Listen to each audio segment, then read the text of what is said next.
예레미야서 1장을 통해서 하나님께서 우리에게 주시고자 하시는 말씀을 함께 듣고자 합니다.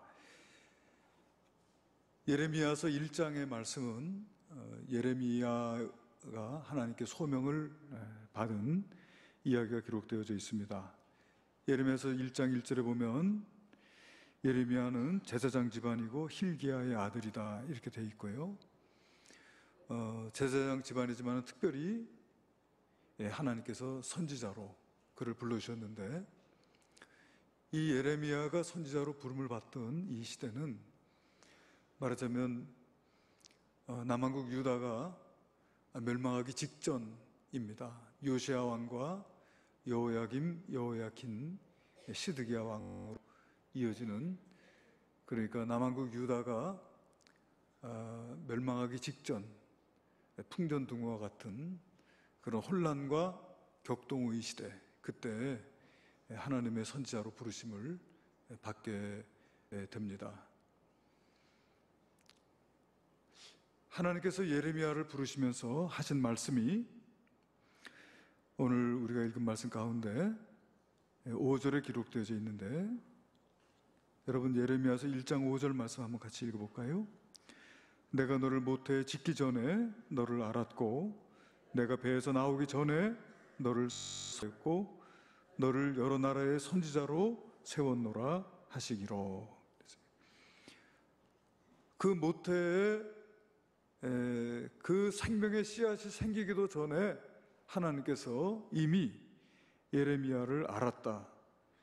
그리고 그 어미의 태중에서 세상에 나오기 전에 예레미야를 성별을 하셨고, 또 너를 여러 나라의 선지자로, 그러니까 이스라엘의 선지자뿐만이 아니라 열방의 선지자로 하나님께서 세워주셨다.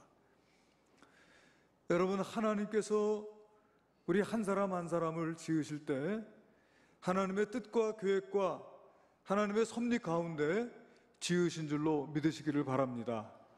예레미야만 그렇게 하신 것이 아니고 오늘 저와 또 오늘 이 예배에 참석한 우리 모두에게 하나님께서 우리가 어머니의 뱃속에 조성되기 전부터 우리를 아시고, 또 우리가 세상에 나오기 전부터 우리를 성별하시고 하나님께서 우리에게 맡겨주신 사명이 있는 줄로 믿습니다.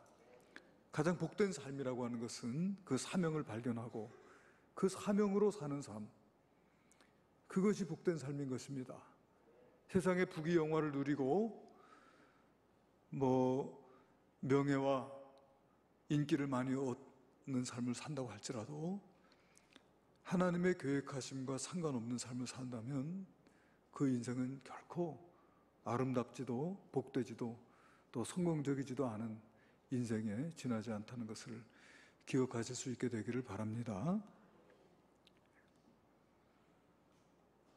그러게 하나님께서 예레미야를 부르실 때 이 예레미야 대답이 뭐냐면은, 주여 슬프도소이다, 나는 아이라 말을 할 줄 모릅니다. 그 말 뜻이 뭐예요? 하나님, 나는 선지자 될 만한 그릇이 아닙니다, 이겁니다. 나는 지식도 능력도 부족합니다. 그렇게 말할 때 하나님께서 예레미야에게 말씀하세요. 다시 말씀하실 때 뭐라고 하시냐면은, 너는 아이라 하지 말고 내가 너를 누구에게 보내든지 너는 가며 내가 내게 무엇을 명령하든지 너는 말할지니라. 이 말씀은 능력이 없다고 말하지 말고 뭐예요? 한마디로 순종하라. 내가 누구에게 보내든지 너는 가면, 또 내가 무엇을 명령하든지 네가 가서 전하면 되는 것이야. 우리가 흔히 착각하기 쉬운 게 뭐냐면은, 내가 능력이 있어서 주의 일을 하는 것처럼 생각하는 거예요. 내가 그래도 좀 똑똑하니까, 내가 그래도 좀 배웠으니까, 내가 그래도 좀 말 좀 하니까, 이런 식의 생각을 우리가 늘 할 때가 많아요. 저기 집사님, 교회 학교에서 교사 좀 하시죠? 아유, 저는 못해요. 그게 뭐예요? 내가 내 능력으로 일한다는 뜻이에요, 그 말 속에는. 그렇죠? 아유, 나는 못해요. 근데 하나님은 우리의 능력이 없어서 우리 능력을 빌려 쓰시는 하나님이 아니세요. 하나님이 지혜가 부족해서 내가 너 좀 지혜 좀 빌리자. 하나님이 물질이 없어서 야 내가 너 네 물질 좀 빌리자. 이러시는 분이 아니에요. 하나님은 우리에게 능력을 요구하시는 분이 아니고 하나님은 우리에게 무엇을 요구하신다고요? 예, 순종을 요구하십니다. 그래서 하나님 앞에 하나님이 내게 일을 맡기셨으니 내게 지혜도 주시고 능력도 주시고 성령의 충만함도 주시고 필요한 모든 것을 두루 구비할 수 있도록 인도해 주실 줄로 믿습니다. 하나님 없이는 나는 아무것도 할 수 없습니다. 그러게 날마다 깨어서 하나님께 구하고 그리고 하나님을 의지하고 그와 같이 하는 자들이 하나님 앞에 쓰임받는 자들이 되는 줄로 믿으시기를 바랍니다. 여러분 고린도전서 1장 25절에 보면은 사도 바울이 이런 말 합니다. 하나님의 어리석음이 사람보다 지혜롭고 하나님의 약하심이 사람보다 강하니라. 뭐 두말할 필요도 없어요. 우리 인간이 아무리 지혜롭고 강하다 한들 하나님의 지혜에 이를 수 있으며 하나님의 강하심을 견줄 수 있겠습니까? 형제들아 너희를 부르심을 보라. 이 고린도 교회의 성도들을 사도 바울이 둘러보면서 지금 이런 말을 하는 거예요. 형제들아 너희를 부르심을 보라. 육체를 따라 지혜로운 자가 많지 아니하며 능한 자가 많지 아니하며 문벌 좋은 자가 많지 아니하도다. 고린도 교회 성도들 보니까 뭐 그렇게 사회적으로 세상적으로 볼 때 그렇게 세상 사람들이 높이 우러를 만한 그런 사람이 많지 않은 거예요. 우리나라에 복음이 들어올 때도 마찬가지예요. 정말 낮고 가난하고 배우지 못하고 천한 사람들이 먼저 예수님을 영접하고 그렇게 복음 가운데 섰던 것을 보게 돼요. 그러나 고린도전서 1장 27절에 이렇게 이어서 말씀합니다. 그러나 하나님께서 세상에 미련한 것들을 택하사 지혜 있는 자들을 부끄럽게 하려 하시고 세상에 약한 것들을 택하사 강한 것들을 부끄럽게 하려 하시며 하나님께서 세상에 천한 것들과 멸시받는 것들과 없는 것들을 택하사 있는 것들을 폐하려 하시나니 이는 아무 육체도 하나님 앞에서 자랑하지 못하게 하려 하심이라. 아멘. 예. 이거 참 귀한 말씀이에요. 하나님께서 세상에 능력 있는 자들을 쓰시는 게 아니고 도리어 능력 없는 자들을 택해서 능력 있는 자들을 부끄럽게 하시기를 원하신다는 거예요. 왜? 아무 육체도 하나님 앞에 자랑할 수 없도록. 내가 잘나서 하나님께서 나 쓰셨다 그러면 내가 얼마나 교만해지겠어요? 그게 아니라는 것이죠. 하나님께서 여러분 아말렉 족속이 이스라엘 백성들을 쳐들어와서 이스라엘 백성들을 괴롭힐 때에 하나님께서 기드온이라고 하는 사사를 일으키셔서 그 아말렉을 물리치실 때요, 아말렉 군사들은 수십만 명이지만은 하나님께서 기드온에게 군사들을 뽑아서 아직도 많다 돌려보내라, 아직도 많다 돌려보내라, 300명 남을 때까지 돌려보낸 거예요. 그래서 우리 어렸을 때는 뭐라고 배웠냐면 기드온의 300용사, 용맹한 300용사 이렇게 배웠어요. 근데 사실은 잘못 배운 거예요. 그것은 300명이 용맹하다는 뜻이 아니에요. 숫자가 작다는 뜻이에요. 수십만 명의 병사들을 이길 수 없는 적은 숫자라는 뜻이에요. 그 개울가에서 물을 마실 때에 용감한 사람들은 엎드려가지고 물에서 직접 입을 대고 마셨지만은 소심한 사람들이 무릎을 꿇고 손으로 물을 떠서 마신 사람들만 300명 남긴 거예요. 소심한 사람들이. 그런데 하나님께서 그 300명으로 아말렉을 이기게 하신 거예요. 그것은 내가 이겼다고 하지 못하도록 한 거예요. 하나님께서 하셨다고 고백하게 만드는 거예요. 그게 하나님의 방식인 거예요. 신명기 7장 7절에 보니까 여러분 하나님께서 이스라엘을 택하신 것도요, 이스라엘이 다른 민족보다 뛰어나고 이스라엘이 다른 민족보다 잘났고 이스라엘이 다른 민족보다 더 수요가 많기 때문이 절대로 아니에요. 신명기 7장 7절에 분명히 나와 있는데 여호와께서 너희를 기뻐하시고 너희를 택하심은 너희가 다른 민족보다 수요가 많기 때문이 아니니라. 너희는 오히려 모든 민족 중에 가장 적으니라. 하나님께서 이스라엘을 택하신 이유가 말이에요, 모든 민족과 종족 중에서 가장 보잘것없는 종족이기 때문에 택한 거예요. 그렇기 때문에 여러분, 하나님께서 내게 어떤 사명을 맡겨주실 때는 하나님께서 내게 그 일을 감당할 수 있는 지혜와 능력도 주시는 줄로 믿으시기를 바랍니다. 아니, 나는 못해요. 이건 틀린 말이에요. 내가 하는 게 아니에요. 만약에 하나님께서 내게 일을 맡기셨다면 그 일을 감당할 수 있는 지혜도 능력도 주시는 줄로 믿으시기를 바랍니다. 사람들을, 여러분 앞에서 일하는 사람들 능력 없다고 무시하지 마세요. 자기 능력 갖고 일하는 사람들이 아닌 거예요. 하나님께서 택해서 그 일을 맡겨주신 사람인 줄로 믿으시기를 바랍니다. 세상적으로 판단하고 비웃고 조롱하고 그러면 안 돼요.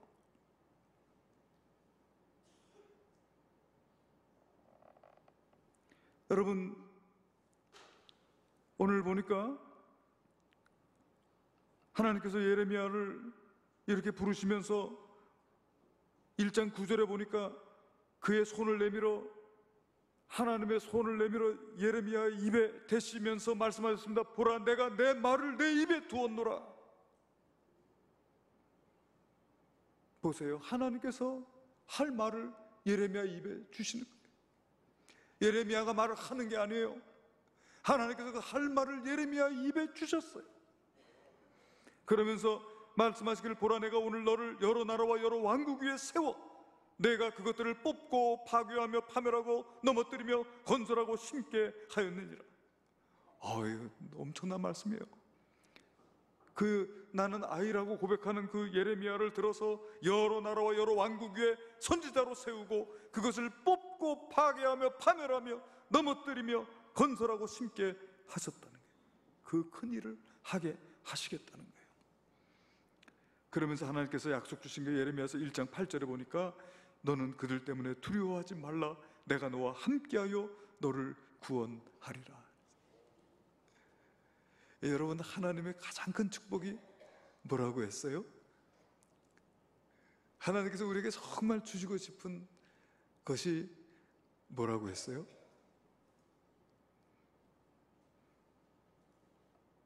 그것은요, 임마누엘이에요.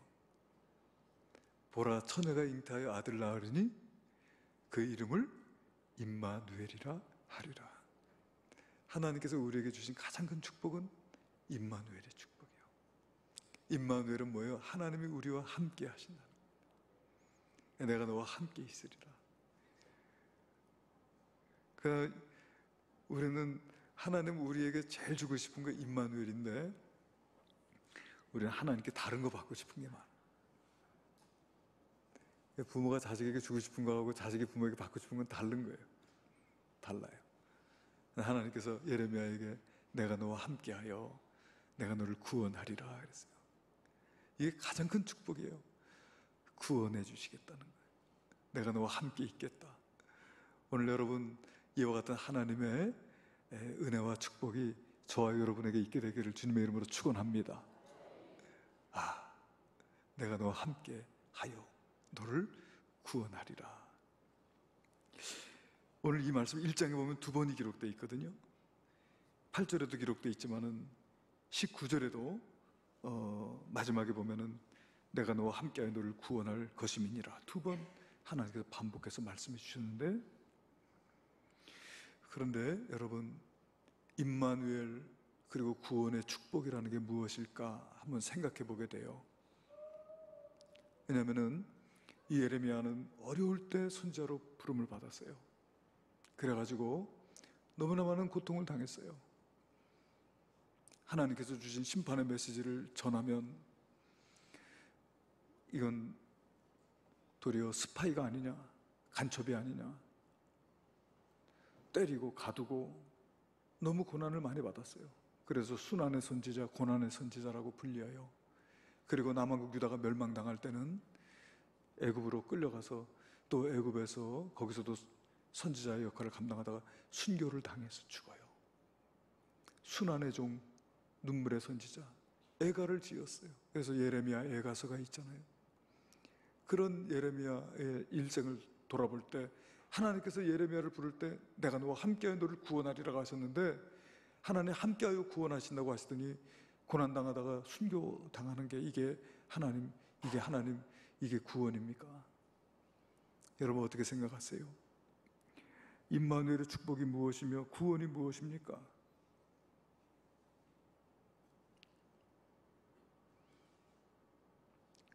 이 죄악된 세상에서 우리가 길을 잃지 아니하고 하나님께서 내게 맡겨주신 사명 앞에 서서 참으로 여러 가지 어려움과 고난이 있을지라도 그 사명을 끝까지 지키고 그 사명을 감당하는 삶이 임마누엘이요 구원의 축복인 줄로 믿으시기를 바랍니다.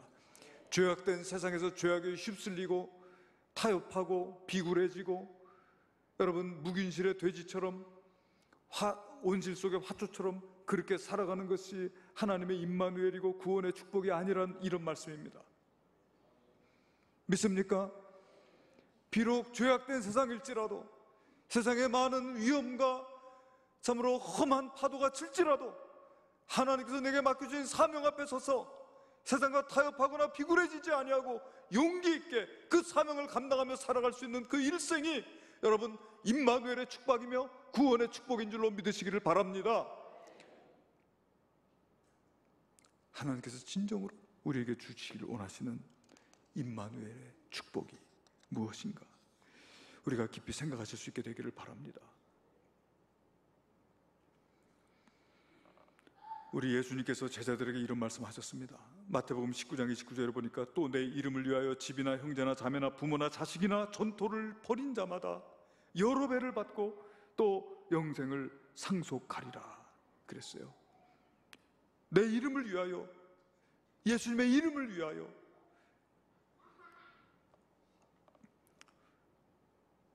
버리는 자들,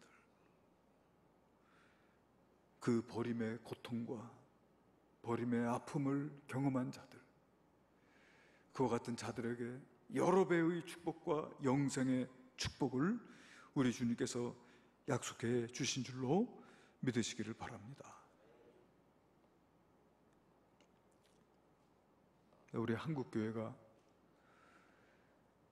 우리 하나님의 임마누엘의 축복이, 구원의 축복이 묵인실의 돼지처럼 온실 속의 화초처럼 그렇게 풍파도 없는, 시련도 없는 그렇게 평안하고 그렇게 부유하고 그렇게 풍요로운 삶을 살아가는 인생인 것처럼 그렇게 잘못 생각하게 인도했다면 잘못한 것이에요.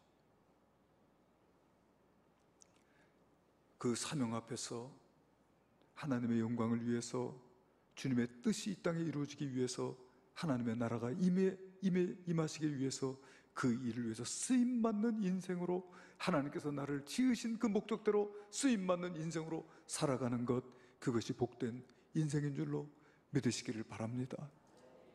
우리의 영혼에 새기고 신비에 새겨야 할 말씀이 아닌가 싶어요. 그렇게 하고서 하나님께서 예레미야에게 또 말씀하셨습니다. 내가 무엇을 보느냐? 11절입니다. 여호와의 말씀이 다시 내게 임하니라. 이르시되 내가 무엇을 보느냐? 내가 무엇을 보느냐? 무엇이 보이느냐? 이렇게 묻지 않으시고 무엇을 보느냐? 이렇게 물으셨어요. 무엇을 보느냐에 따라서 생각이 달라질 수도 있지만은, 그렇죠? 이렇게 폭력적인 영화를 보면은 또 폭력성 같은 게 이렇게 좀 자라기도 하겠죠. 어느 목사님이 자기 애가 밖에 나가가지고 맨날 맞고 들어오니까 그 이소룡 영화를 3편을 연달아 보여줬대요. 그랬더니 나가서 때리고 들어오더라고요. 그러니까 무엇을 보느냐에 따라서 달라질 수도 있겠지요. 그러나 그 사람의 마음의 생각에 따라서 보는 게 달라질 수도 있어요. 여러분은 무엇을 보십니까? 여러분이 무엇을 보느냐? 그것은 여러분의 마음과 여러분의 삶의 방향과 여러분의 삶의 내용을 보여주는 것이라고 할 수 있어요. 여러분은 무엇을 보십니까? 네가 무엇을 보느냐? 하나님께서 예레미야에게 던졌던 그 질문을 여러분, 지금 여러분이 받으신다면 여러분 무엇이라고 대답하시겠습니까? 그 질문에 대답해야 됩니다. 내가 무엇을 보느냐?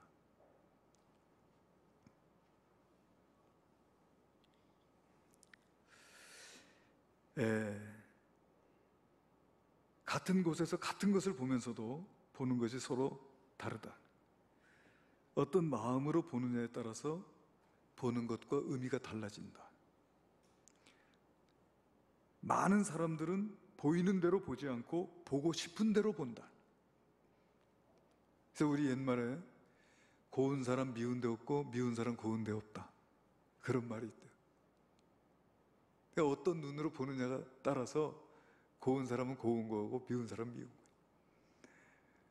고운 사람 미운 데 없다는 거예요. 왜? 고운 눈으로 보니까 무슨 짓을 해도 다 이쁜 거야. 근데 미운 사람은 미운 눈으로 보니까 무슨 짓을 해도 다 미워. 그래서 고운 사람 미운 데 없고 미운 사람 고운 데 없다. 그러니까 보는 관점이 중요하다, 그런 뜻이겠지요. 무엇을 보느냐?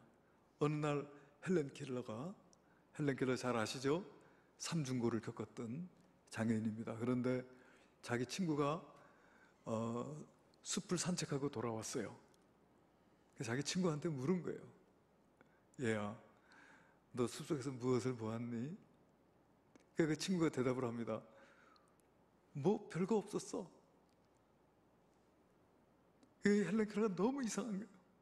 아니, 세상에 숲에 갔다 왔는데 볼 게 없다니. 자기 같으면 너무나도 보고 싶은 게 많은데. 그 소리를 듣고서는 헬렌 켈러가 깊은 사색에 잠겨요. 그러면서 정말 그 유명한 수필을 쓰게 됩니다. 3일 동안만 볼 수 있다면 이라고 하는 그 수필을 쓰잖아요. 그래서 그 수필에서 첫째 날 나는 나의 삶을 가치 있게 바꿔준 그런 설리반 선생님, 또 나의 인생을 가치롭게 바꿔준 사람들의 얼굴을 보고 싶다, 그런 이야기를 했어요. 그 눈을 통해서 그저 만져서 아는 것 말고 그들을 바라봄으로써 그 눈빛 속에서 그들의 내면을 보고 그들의 따뜻한 사랑과 또 인간을 사랑할 줄 아는 그들의 마음을 보고 싶다는 것이죠. 그리고 오후에는 숲속을 산책하겠다. 그래서 숲속의 그 자연의 아름다움을 보고 싶다 그랬어요. 둘째 날은 새벽에 일찍 일어나 밤이 낮으로 바뀌는 그 놀라운 장면을 보고 싶다. 어둠이 사라지고 빛이 임하는 그 장면을 보고 싶다. 그리고 낮에는 박물관에 가서 조각품과 예술품을 통해서 과거와 현재를 보고 싶다고 했어요. 저녁에는 영화나 연극을 보면서 손으로 느끼지 못하는 세상의 우아함과 아름다움을 보고 싶다고 했습니다. 그리고 셋째 날은 많은 사람이 오가는 평범한 길거리에 있고 싶다. 그래서 분주하게 길을 오가는 사람들의 표정을 보고 싶다고 했습니다. 그리고 저녁이 되면 나에게 3일 동안을 보게 해주신 하나님께 감사의 기도를 드리겠다고 했어요. 무엇을 보느냐? 눈을 뜨고도 보지 못하는 사람이 있는가 하면 눈을 감고도 보는 사람이 있어요. 여러분은 무엇을 보십니까?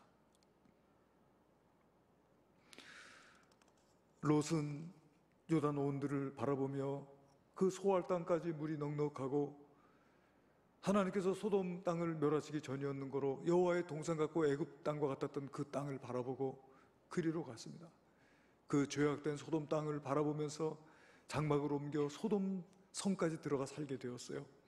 결국은 물질의 풍요로움과 또 육체의 쾌락을 조차 살아간 것입니다. 그 끝은 결국은 하나님께서 소돔과 고모라를 멸망시키실 때에 여러분 빈손으로 도망쳐 나온 거예요. 그 많은 가축들 데리고 들어갔지만은 도망쳐 나올 수밖에 없어요.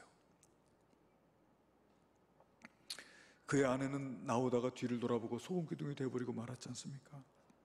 그러나 아브라함은 롯이 떠나간 뒤에 하나님께서 아브라함에게 너는 눈을 들어 너 있는 곳에서 북쪽과 남쪽 그리고 동쪽과 서쪽을 바라보라. 하나님께서 보라고 하셨어요. 자기가 본 게 아니야. 너는 눈을 들어 너 있는 곳에서 북쪽과 남쪽 그리고 동쪽과 서쪽을 바라보라. 보이는 땅을 내가 너와 내 자손에게 주리니 영원히 이르리라. 결국은 아브라함은 땅을 본 게 아니에요. 뭘 봤습니까? 하나님의 약속을 봤죠. 하나님의 약속을 보았어요. 그래서 여러분 믿음장 히브리서 11장 13절에 보면은 이렇게 기록되어 있습니다. 아브라함의 믿음을 이렇게 기록하고 있어요. 이 사람들은 다 믿음을 따라 죽었으며 약속을 받지 못하였으되 그것들을 멀리서 보고 환영하며 그랬어요. 약속을 받지는 못했지만은 약속을 받지 못했다는 게 하나님의 언약이 없었다는 게 아니고 하나님께서 언약하신 그 땅을 받지 못했다는 거예요. 소유하지 못했다는 거예요. 아브라함이 죽을 때까지도 아브라함이 그때 눈을 들어 바라봤던 그 북남 동서의 땅을 보지 못했습니다. 소유하지 못했습니다. 그런데 그것을 멀리서 보고 환영하며 계속해서 바라보았다는 거예요. 멀리서 보고 환영하며 믿음으로 보았다는 것입니다. 또 로마서 4장 18절 보면은 사도 바울이 아브라함의 믿음을 이렇게 이야기하고 있어요. 아브라함이 바랄 수 없는 중에 바라고 믿었으니. 바랄 수도 없는 상황이었어요. 그런데 그런 상황 속에서도 바라고 믿었다. 그렇기 때문에 아브라함이 믿음의 조상이 된 것이다. 그렇게 말씀하고 있어요. 여러분, 세상의 물질과 또 여러 가지 향락을 바라볼 수 있습니다. 어떤 사람들은 하나님의 약속을 바라보고 하나님의 언약을 바라보고 또 하나님 자신을 바라보는 삶을 살아가는 거예요. 하나님께서 다윗이 하나님 마음에 맞는 사람이라고 했는데 다윗이 바라보던 것은 무엇입니까? 다윗은 시편 8편에 보니까 주의 손가락으로 만드신 주의 하늘과 주의 베풀어 두신 달과 별들을 내가 보오니 이렇게 고백합니다. 해와 달과 별을 바라보면서 해와 달과 별이 보이는 게 아니에요. 그 해와 달과 별을 지으신 그 하나님이 보이는 거예요. 다윗은 그랬어요.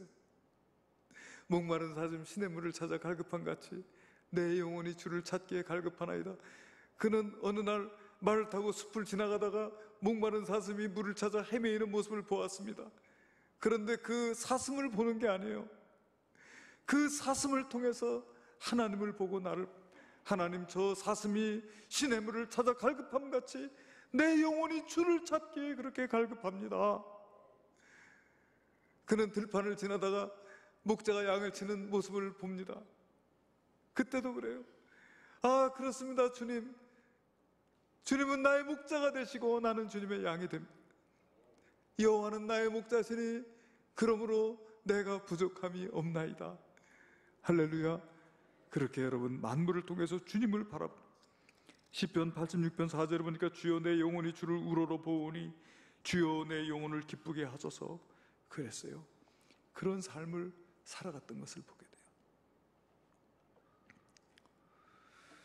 지난 12일 날 바른 개헌을 위한 국민 대토론회가 있었습니다.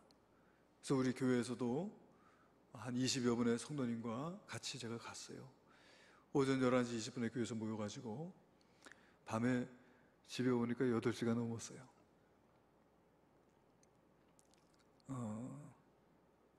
그 앞에서 일하는 사람들, 또 거기 참여한 사람들, 끝까지 자리를 떠나지 못하는 그 사람들의 모습을 제가 지켜보면서 야, 참 열심이다, 그런 생각을 했습니다. 우리 교회 성도님들도 정말 허리가 아프고 또 너무 신경 쓰고 있다 보니까 막 너무 피곤하고 또 허기지고 힘들더라고요. 많이 힘든데도 끝까지 그렇게 자리를 지킨 이유가 무엇일까? 보았기 때문이다, 그런 생각을 했어요. 보았기 때문에. 뭘 보았냐면 이번 개헌이 여러 가지 좋은 항목들이 많이 있죠.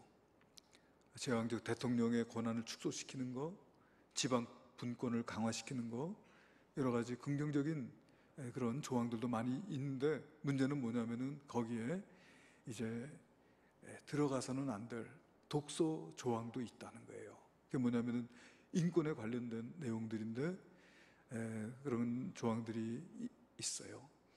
그러니까 소위 인권이라고 하는 이름으로 기본권의 대상이 국민에서 사람으로 단어가 하나 바뀌는 거예요.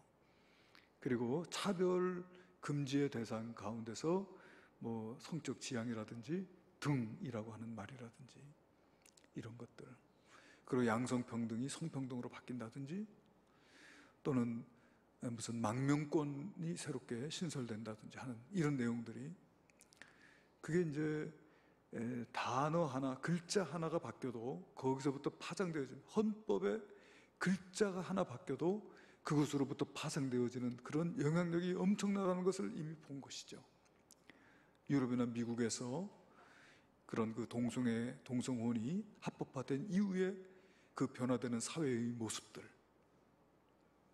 또 그 난민이라든지 또 이런 이민자들에 대한 법이 법적으로 보장되면서부터 이슬람 과격 단체가 유입이 되어가지고 사회가 혼란해진다든지 하는 이런 유럽의 그런 어떤 변화들, 가서 직접 살면서 본 사람도 있고, 글을 통해서 본 사람도 있고, 어떤 영상을 통해서 본 사람도 있고, 본 거예요.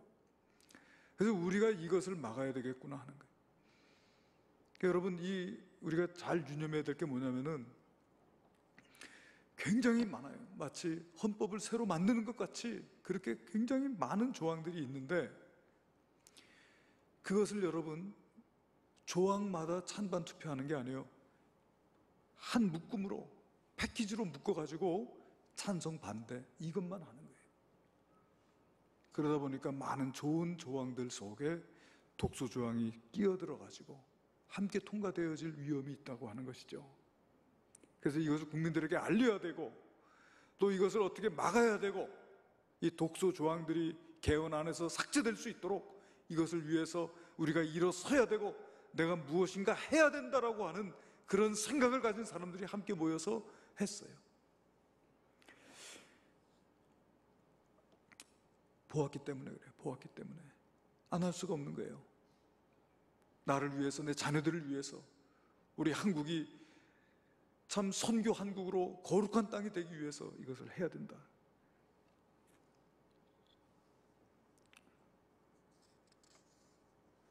여러분, 무엇이 보입니까? 하나님께서 물으실 때 예레미야가 살구나무 가지가 보입니다. 잘 보았다. 하나님께서 잘 보았다 그랬어요. 12절에 보니까 여호와께서 내게 이르시되 내가 잘 보았도다.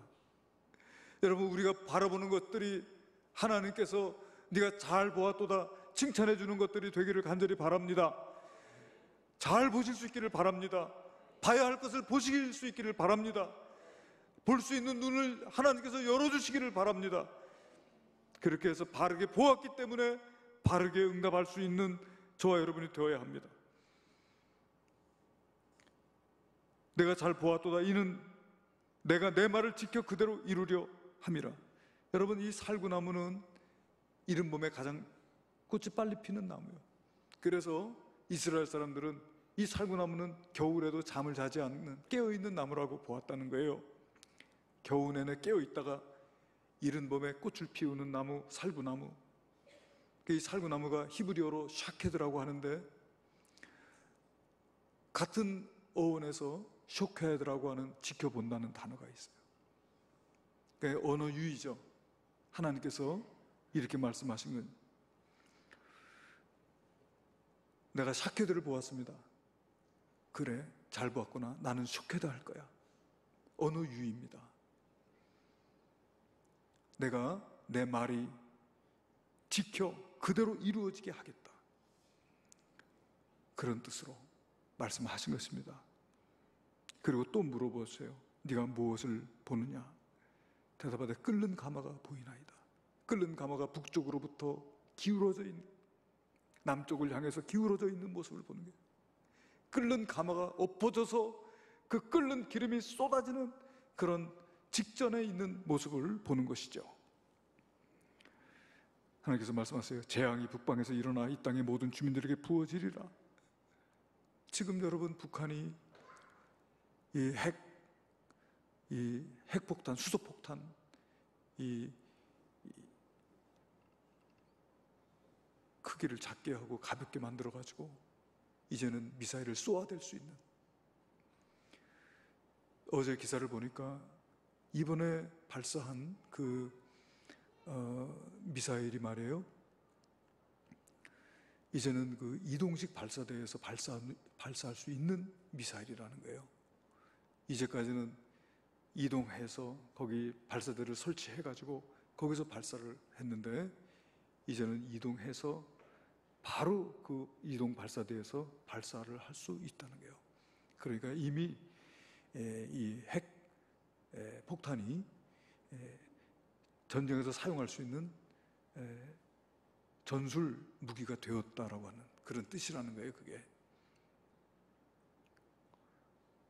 정말 참으로 심각한 가운데 있어요.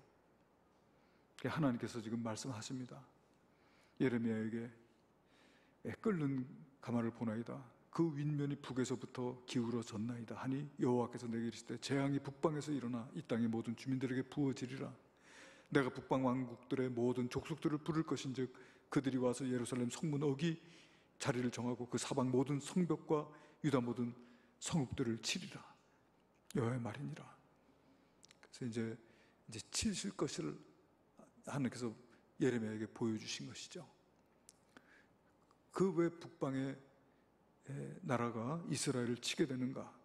그 이유가 16절에 기록되어져 있어요. 16절에 보면은 무리가 나를 버리고 다른 신들에게 분향하며 자기 손으로 만든 것들에 절하였은즉 내가 나의 심판을 그들에게 선고하여 그들의 모든 죄악을 징계하리라. 다시 말하면 하나님을 버리고 우상을 섬겼기 때문에 하나님께서 징계하시겠다는 거예요. 여러분, 하나님을 섬기는 것과 우상을 섬기는 것이 어떻게 다릅니까? 우리 가운데서 금송아지에게 절할 사람은 없는 줄로 압니다. 그럼에도 불구하고 우리도 우상을 섬길 수가 있어요. 하나님을 섬기는 것과 우상을 섬기는 것, 그 명확하게 가를 수 있는 기준이 있어요. 그 뭐냐면은 목적이 어디에 있느냐라고 하는 것입니다. 그 목적이 하나님께 있느냐, 아니면 그 목적이 나 자신에게 있느냐, 그것입니다. 내가 지금 예배를 드리는 이 목적이 하나님께 영광을 돌리기 위한 것이냐, 내가 예배를 드리는 이 목적이 나를 위한 것이냐, 이것입니다.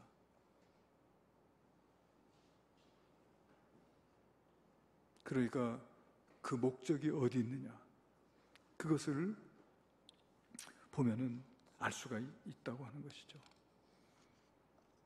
내가 하나님을 통해서 내가 잘 살고, 내가 건강해지고, 내가 부유해지고, 내가 존경받고, 내가 형통한 삶을 살아가는 것, 그것이 목적이라면 그건 우상 숭배라는 거예요. 우상 숭배는 자기를 위하여 만든 것이다. 하나님은 그런 분이 아니신데 내가 하나님을 그렇게 만들었다면 그것은 우상일 수 있다는 것이죠. 그러니까 하나님의 이름이 영광을 받으시고 하나님의 뜻이 하늘에서 이루어진 것처럼 이 땅에서 이루어지고, 그리고 하나님의 나라가 이 땅에 이루어지는 것, 그것을 위해서 내가 쓰임받을 수 있기를 소원하고, 그 일을 위해서 쓰임받는 삶을 살아가기 위해서 노력하는 것, 그것이 우리가 살아가야 할 모습, 하나님을 섬기는 바른 모습이 돼야 된다라고 하는 거예요.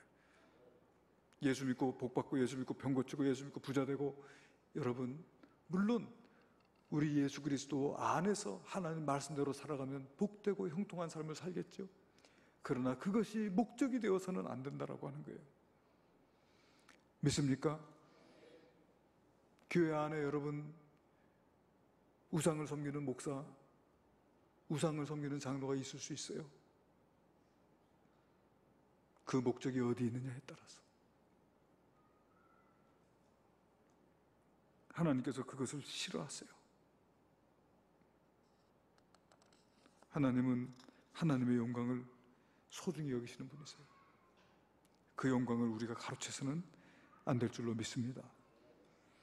여러분, 마태복음 7장 21절로 23절에 보니까 나더러 주여 주여 하는 자마다 다 천국에 들어갈 것이 아니요 다만 하늘에 계신 내 아버지의 뜻대로 행하는 자라에 들어가리라 했습니다.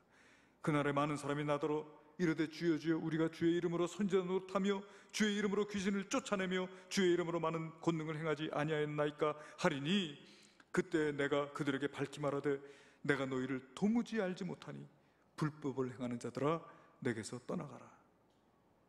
아니, 주님 이름으로 선지자 노릇했고 주님 이름으로 귀신을 쫓아냈고 주님 이름으로 큰 권능을 행했는데 아니 모르시다니요? 아니 떠나가라니요? 왜 그랬을까요? 목적이 너희 자신에게 있었다라고 하는 거예요. 그 일을 통해서 내가 영광받고 내가 존경받고 내가 사랑받고. 그래서 여러분, 오늘 이 말씀, 예레미야를 부르신 이 소명의 말씀을 통해서 하나님께서 우리에게 여러 가지 참 귀한 말씀들을 주고 계신 게 아닌가. 여러분, 예레미야처럼 부름받고 또 예레미야처럼 바르게 보고 그리고 하나님을 바르게 섬길 수 있는 저와 여러분 되시기를 주님의 이름으로 축원드립니다. 기도하시겠습니다. 아버지 하나님, 부르심을 받을 때에 순종하게 하시고 내가 무엇을 보느냐 물으실 때 잘 보았다 칭찬받는 자들 되게 하여 주시고 하나님을 바르게 섬겨 하나님이 나의 목적이 되는 삶을 살아갈 수 있는 저희들이 되게 하여 주시옵소서. 귀하신 예수님 이름으로 기도하옵나이다. 아멘.